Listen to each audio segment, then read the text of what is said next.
Welcome to Trading Strategy.ai, the podcast where you can learn more about essentials of DeFi trading in new vaults. This is your go-to show for automatic trading strategies and market insights. Welcome to the conversation, and this is your host, Natsila. Hello, everyone. Welcome to today's podcast. Guest, we have Clouted from EthStrategy. Hello, Clouted. Thank you so much for joining me in this podcast today. I really appreciate you finding time to join our conversation, and I would like to get started with some small intro about yourself and get to know you better. Yeah, thank you so much for having me, Natila. So, bit of background on myself. I've been involved with crypto for, I think, a decade now. It just keeps creeping up in years as time goes on. But I got involved with Ethereum early on because I was studying computer science, and I had a lecturer who kind of taught me. He was an ETH 2.0 developer before ETH 2.0 was even a thing, and kind of taught me about smart contracts. And after working in finance, it kind of clicked immediately how amazing of a technology this was. So I was infatuated with crypto from a very long time ago. Ever since then, I've just always been trying to contribute, invest, and give thoughts on the industry in some way, and have been trying to build in DeFi for the past maybe 5 years now. Specifically, many different types of protocols, but I've always had an obsession with how to expand DeFi credit and have attempted to do this in many different ways. Most recently, the latest form of this DeFi credit experimentation has taken form in a venture called EthStrategy, which is inspired by Michael Saylor and what he does with MicroStrategy, however with a DeFi first principles approach that actually does contribute to expanding different types of credit on Ethereum. So yeah, that's a quick background on myself. Can you expand a little bit more on EthStrategy and what exactly do you guys do with credit and strategy? That's a very interesting approach, considering that I remember a few discussions 6 years ago, actually, when credit was not even a thing on crypto. So I would like to get into a little bit more details into that. So EthStrategy at its core is a permissionless autonomous protocol that wants to accumulate as much ETH as it can and hold on to it for as long as it can. The way that it does this is that it allows people to bond USD to the protocol. So it sells bonds as a protocol. These bonds are very long dated. They are 4-year bonds. And unlike a normal bond, they do not pay interest. They simply give a free call option on ETH attached to the debt that people provide to the protocol. The protocol then uses this debt that it receives from selling these bonds to buy ETH and hold on to it for a long period of time, which is 4 years in crypto. And the bond holders, the ones that purchase the bonds or bond to the protocol and receive the bond, they in return get this free call option, which allows them to make money in different dimensions, such as being able to make yield from the volatility of ETH, which is a trade that is possible when you receive a free call option because of the arbitrage that is available in options markets. So the bond holders make very good yield on their USD that they've provided, and the protocol is able to basically take out an unliquidatable leveraged position on Ethereum for a very long time. And this does expand credit in the DeFi space as a whole, because the bonding itself can become a primitive and credit layer. The debt is completely backed by ETH. The yield is completely endogenous to ETH's volatility. And there can be crypto native stablecoins or other types of primitives built on top of the bonding system in the future once it expands to the right levels. And it's all completely backed on ETH. It is a natural evolution of finance on chain. The most basic sort of finance is already covered on Ethereum with things like lending, borrowing, and saving, getting interest. But the little bit higher forms of finance, which is more structured products, derivatives, and different dimensions of how financial products can be sliced, is only now really just starting. And as a team that has a history in investment banking and quant work, this seemed like the most natural evolution to kind of bring to DeFi. That's quite a progress compared to where crypto was 10 years ago. Yeah, it definitely is a bit too much of an advancement in some cases because it is actually very complicated and hard to understand. We have found that DeFi, whilst it is a very good financial system, lacks real financial knowledge in the ecosystem to be able to maximize these types of products. Traditional finance does this on their own rails, but once you productize these types of primitives as a protocol, definitely participants in the market are still very new and nascent to these type of concepts. So it is hard to scale and sell and get people to use. So there is these challenges with being kind of 2 steps early. That would mean that your day-to-day job with EthStrategy would be working on technical aspect or doing research about financial products and how to bring them to DeFi. So my core work right now, I mean, at the beginning, obviously designing the protocol and raise the initial kind of offering for the protocol. But these days, it's really pushing the product of bonding in some way, getting the debt into the protocol, which is mainly done through just a lot of BD, a lot of trying to structure certain trades for crypto funds and market makers so that when they take out this trade, they can make money and also provide TVL to the protocol. And that's basically it for me these days, is really focusing on expanding the debt in the system so that the protocol can increase its TVL and really do what it was supposed to do. Most people would consider volatility as a risk. It seems like you are using it to make more profit, however the product works. So there is a risk on what you are doing. What is the management system you have in place to mitigate any risk? Any other type of risk, obviously. Yeah, so there's definitely risk. The way the protocol has been financially engineered, financially speaking, obviously there's smart contract risk that cannot be avoided. The things we've done there is just have sufficient audits. I think we've gone through about 4 audits now in different dimensions of the protocol. But above code and implementation risk, there is the financial risk, which is something that you would see in something like Luna, for example, where it had the wrong financial engineering that caused a death spiral. So when it comes to the financial engineering of EthStrategy, it's been done in a way and tested, and also the financial engineering has been audited so that the risk is really bound to Ethereum and Ethereum's volatility. Obviously, if you are playing with a protocol like this, it's very heavily dependent on the performance of ETH and the volatility of ETH. If Ethereum decides to go to 0 tomorrow, apart from our careers being over, this protocol would also probably cease to exist and not work, and everyone involved with it would lose money. If the volatility of Ethereum went to 0 tomorrow, so if it just decided to tick up 0.1% every day for the next 1,000 days, so there's no volatility at all, that would also really impact the kind of the yields and the ability of the protocol to generate revenue and demand and sell bonds and operate as a flywheel.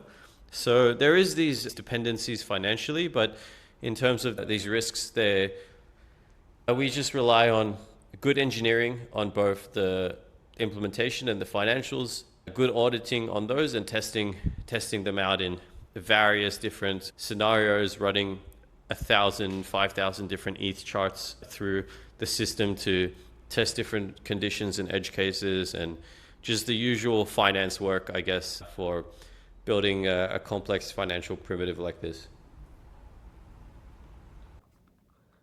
Crypto has gone through different cycles where capital was focused on certain part or products of the industry. Where do you think the capital and risk will accumulate in the near future? Yeah, it's a good question. So it's obviously hard to say. I think that the trends that I see the most, as far as the attention that I pay, which is less than before, just because of how busy things are building and whatnot. But what I see in the market is, I think two trends are starting to become very obvious, one more than the other. So the one that's more obvious is vault curation. I think that vaults in DeFi have definitely taken place of funds in traditional finance. They've democratized the fund space. And whilst it is still a bit of regulatory arbitrage, how vault curators can be basically fund providers and take their 2 and 20s or whatever they deem is better than that, and kind of get capital from retail markets without the proper regulations in place because of some sort of regulatory arbitrage.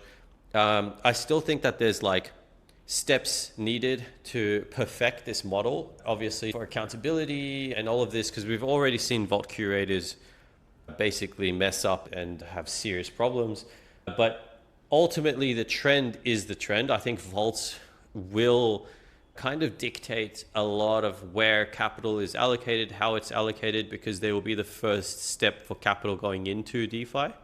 And maybe vault curators themselves become more democratized or whatnot. Personally, I would like to see vaults be autonomously programmed as opposed to curated by people. So less like funds and more like autonomous kind of trades, which is something that we are doing at EthStrategy. So I think that's a good way for that trend to go. I do think that vaults are definitely the long-term trend that we're seeing right now in terms of capital formation on-chain. One newer trend that's maybe too early to say, but is still very prominent, is the ability for AI to kind of manage capital, so AI agents and whatnot. I think that they will become more and more prominent, but that's more of a general kind of indirect impact of AI as a whole on every industry as opposed to crypto first. So that's kind of a natural, like even traditional finance would likely have AI agents come in and really impact the way that things happen. So that's another trend that I'm also keeping an eye on.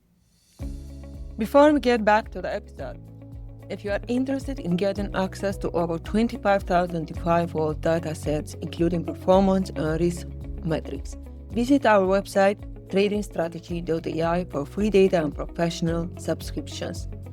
Now, let's get back to the episode. What are some of the hard lessons you have learned so far in crypto? That is a difficult question. If I was to reflect, I would say the crypto world definitely doesn't move at the real world definitely doesn't move at the same speed as the crypto world. It's definitely a lesson, I would say, and not just for myself, but for everyone in crypto. In some regards, some things have gone incredibly fast in crypto, but in others, things have not. I would say that the overall crypto thesis is that core value propositions like self-sovereignty, which is self-custody, permissionless access to things, censorship resistance, not being able to be sanctioned or frozen, or privacy, being able to obscure your activity and be private. These type of core values that crypto provides users are not actually valued as it stands in the real world. Maybe not yet, and maybe it really will take a much more serious real world event for a large majority of users and capital to wake up to the value propositions of these particular types of things.